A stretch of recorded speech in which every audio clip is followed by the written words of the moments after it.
အသက်အာမခံထားခဲ့မယ်ဆိုလို့ရှိရင်အသက်အာမခံကြီးရော်ကြီးပေါ့နော်ဘယ်ချိန်ရမလဲဆိုတဲ့မိကွန်းလေးကိုဖြည့်ချင်လို့ပါဗျအသက်အာမခံထားမယ်ဆိုလို့ရှိရင်ကိုရော်ကြီးပေါ့နော်3000ထားရင်3000ထားရင်3000ပေါ့ဘယ်ချိန်နေဒီမှာရမလဲဆိုလို့ရှိရင်အသက်အာမခံထားရဲ့သူအသက်တည်ဆုံးသွားလို့ရှိရင်ရမယ်နောက်ချိန်နေတစ်ခုကလေဖြတ်သွားခဲ့မယ်ဆိုလို့ရှိရင်ရမယ်ပေါ့နော်နောက်ချိန်နေတစ်ခုက TBD ပေါ့နော်ထာဝစဉ်မတန်ဆွမ်းဖြစ်ရင်ရမယ်ထာဝစဉ်မတန်ဆွမ်းဆိုတာကပေါ့နော်မျက်လုံးနှလုံးကွယ်သွားတာမျိုးခြေနှစ်ဖက်ဖြတ်လိုက်ရတာမျိုးလက်နှစ်ဖက်ဖြတ်လိုက်ရတာမျိုးပေါ့နော်အဲ့လိုအခြေအနေမျိုးတွေမှာဆိုလို့ရှိရင်ရပါမယ်ဗျ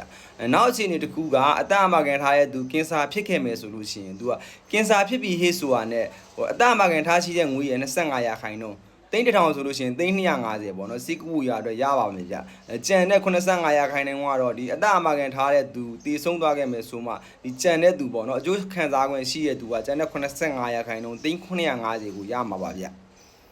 သိချင်တာလေးဖြည့်ပေးတာပါဗျ